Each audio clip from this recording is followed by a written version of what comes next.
Hey keto people, I'm Carolyn Ketchum and I write a popular food blog called All Day I Dream About Food. Focus is mostly on keto, lots of desserts, and today I'm going to show you how to make one of my most popular recipes, keto thin mints.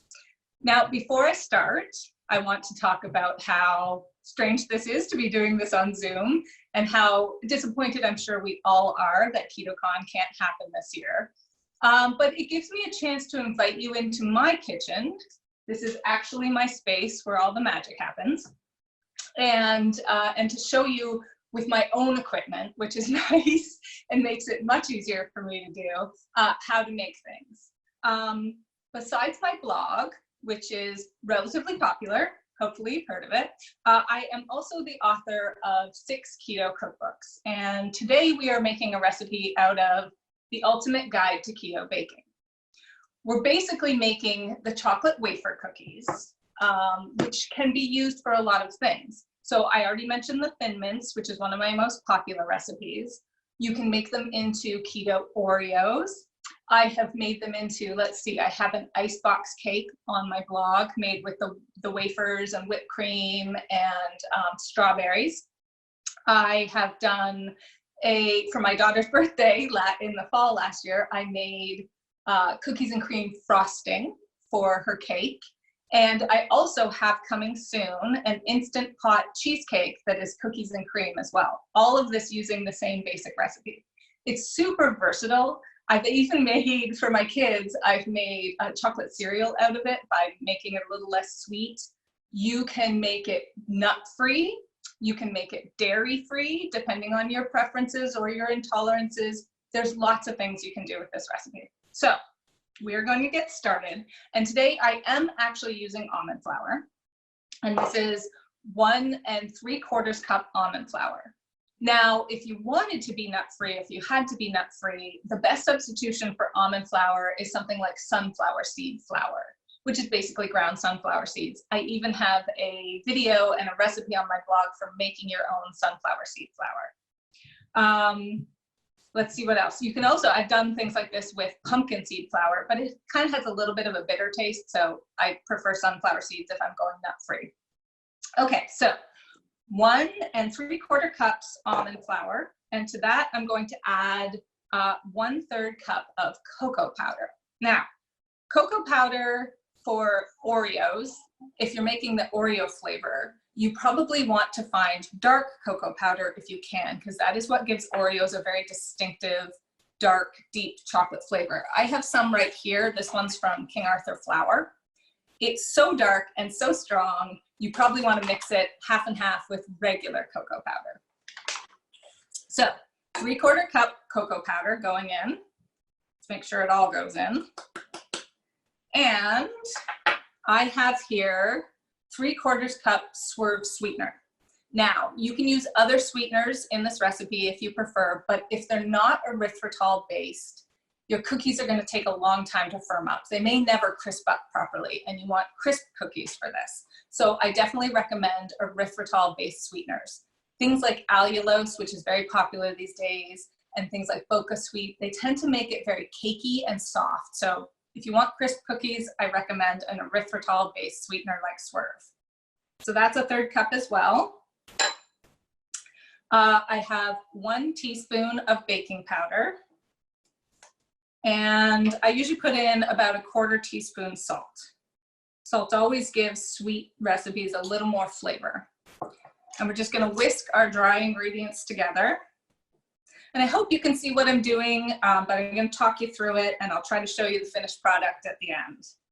So you can see it's much darker. Oh, well, maybe you can't, but I'll try to. It's darker with the dark cocoa powder, and it does make a difference if you want that distinctive Oreo flavor. Okay, then we will put in 1 whole egg.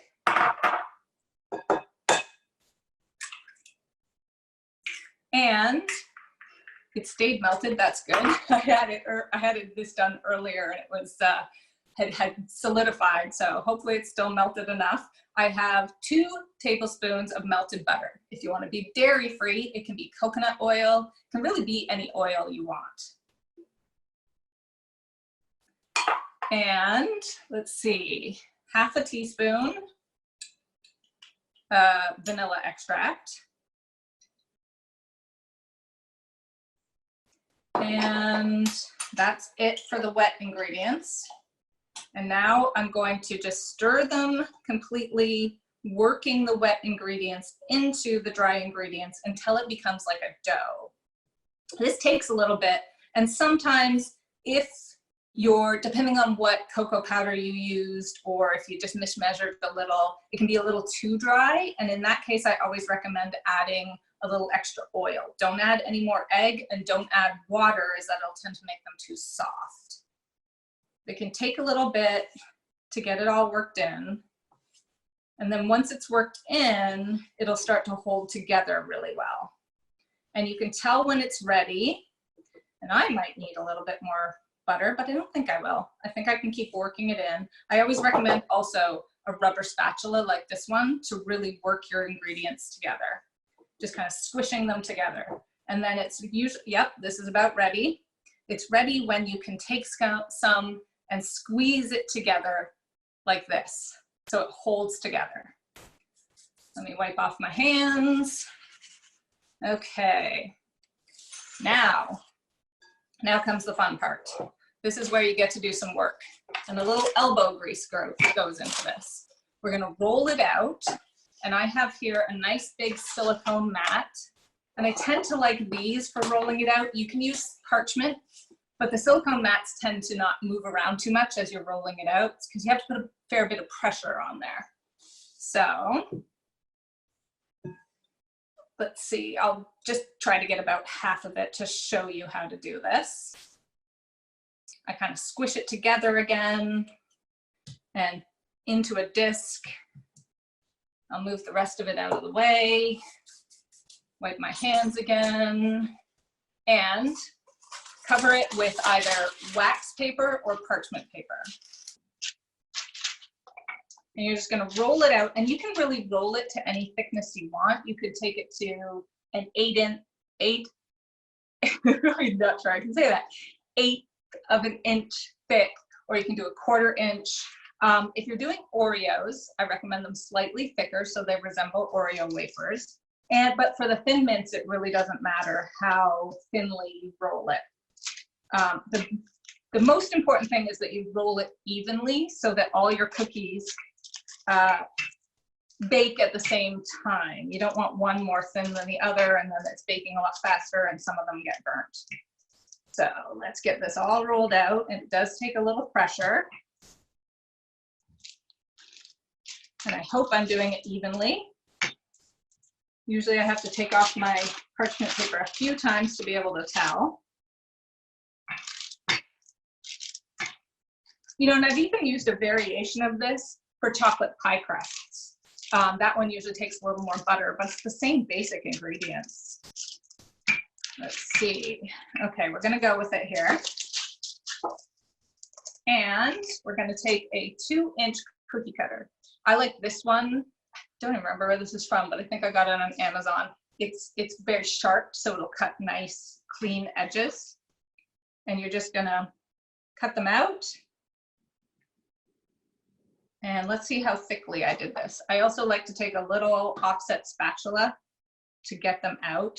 And normally I do them a lot closer together. Oh, that looks good. This is about, I'm going to try to hold this up, the thickness that I'd like for Oreos, even the Thin Mints too. Like I said, it depends on what you're going for. You can get more of them if you roll them really thinly, but they cook a lot faster too. And then I would just spread them around.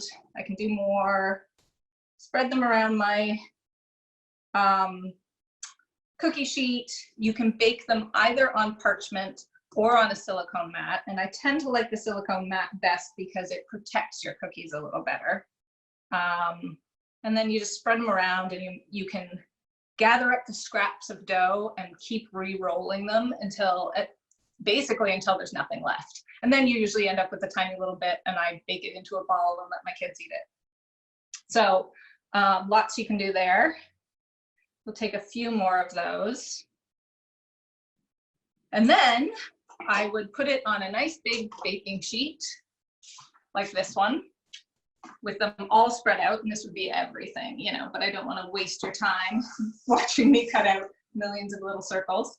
So I would take it on something like this with all the circles cut out and all the scraps removed, re-rolled, made more, put them on. They can be really, really close together on the baking sheet because they don't spread.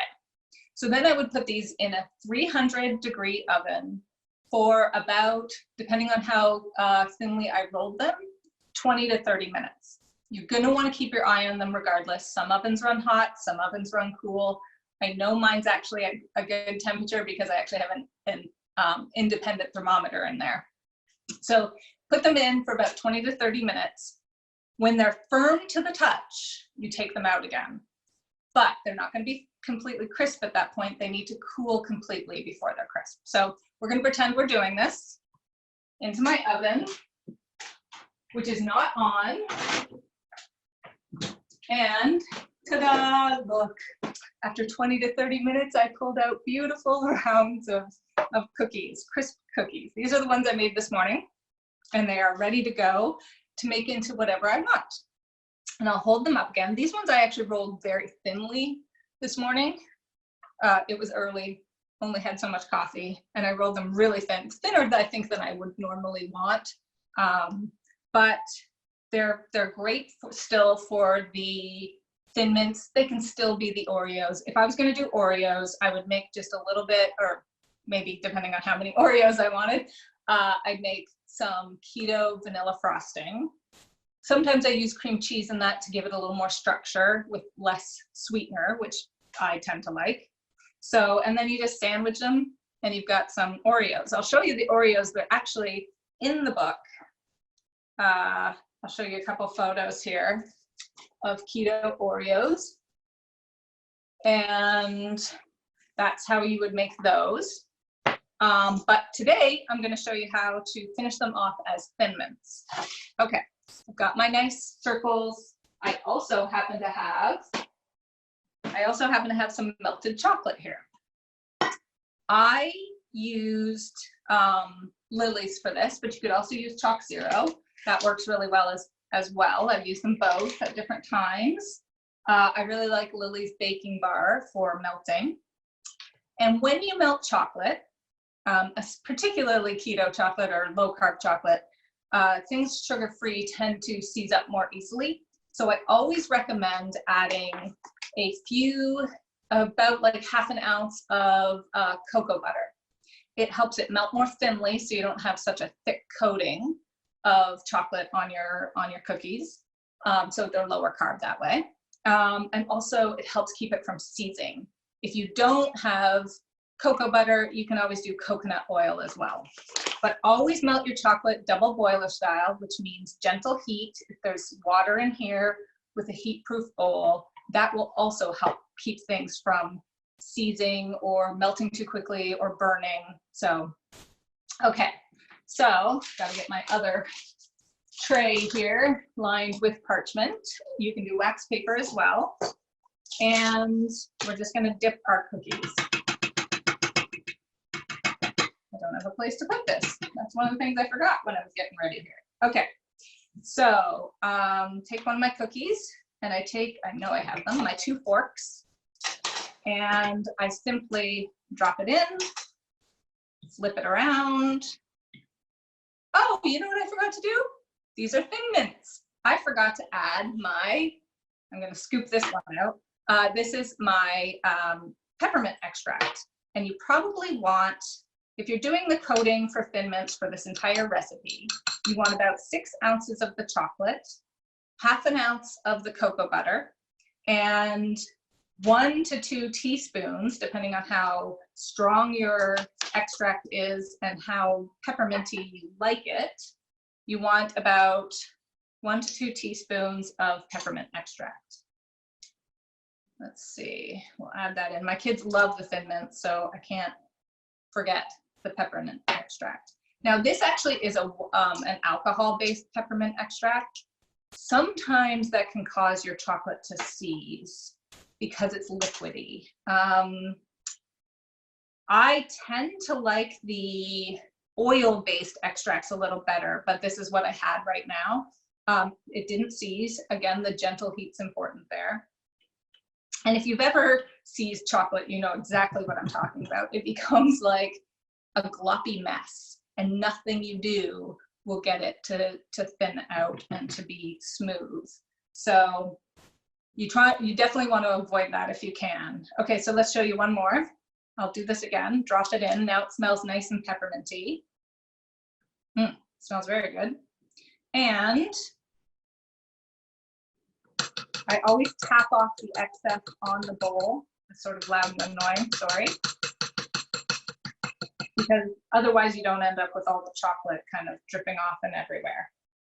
And you can keep doing that and keep doing that till you get all your Thin Mints done.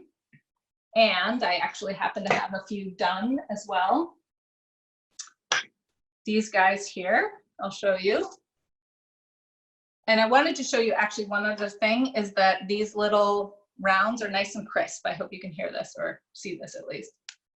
See how it breaks nice and crisply? If you use other sweeteners or your dough's a little too wet, they might not crisp up as much. A trick is to keep them at a low temperature in the oven. You can drop your oven to like 200 degrees and keep them in there, and they will eventually crisp up. It may take some time, but they will eventually crisp up. But these ones worked perfectly this morning. And like I said, they're nice and crisp and you can hear that. So we've got some keto Thin Mints all ready to go. There's other things you can do with this recipe. Like I said, putting in cheesecake. I've actually had these Thin Mints in my freezer for a while because I made a bunch at Christmas and didn't use them all. And I'm thinking of making a Thin Mint ice cream for kids. Thought that would be fun. Might even turn it green if I can find some. I have some natural green dye, but I'm not sure where it is at the moment. So, and that's really it for making these wafer cookies. They're useful in so many ways. The Thin Mints are super popular. Let's see. The Oreos are very popular. Who doesn't love Oreos? Cookies and cream, anything. It makes a fair amount of them. Let me see. I can't remember. I think it makes 40 cookies. I have to actually look at my own recipe. It makes about 36 cookies, 2 per serving. For the Thin Mints, it makes 36 cookies, 2 per serving at 7 grams of carbs and 3.6 grams of fiber. So pretty low net carbs if you're counting net. And yeah, cocoa powder has a ton of fiber, chocolate has a ton of fiber. That's basically how it comes out to that. I think that's really it that I have to show you guys. Now listen, I love to connect with my readers. I love to connect with fans. I love to try to answer your questions. Hopefully, if you have a copy of The Ultimate Guide to Keto Baking, I've answered most of your questions because I wrote it. This is not just a cookbook. I wrote it with tons and tons of information about how sweeteners work, about how the different flours work, about why things don't turn out the way you think they should if you're used to conventional baking. So I hope I've answered most of your questions there, but you can always come to the blog, ask questions on recipes. I'm available by email, Facebook, Instagram. I try to answer people's questions because I want you to get the most out of baking and keto baking that you can. So I hope you have enjoyed this, and I hope you're enjoying the online version of KetoCon, not exactly the way we want to do it. I know there's lots of great scientific information out there, and hopefully you've watched a bunch of those. Those guys are the people who, you know, they know the science of keto, and they know they're teaching you how to do keto. I'm making keto fun. So I hope you enjoy that, and I hope you make yourself some, whether you want them nut-free or dairy-free, make yourself some keto Thin Mints, make yourself some keto Oreos, and have a great day.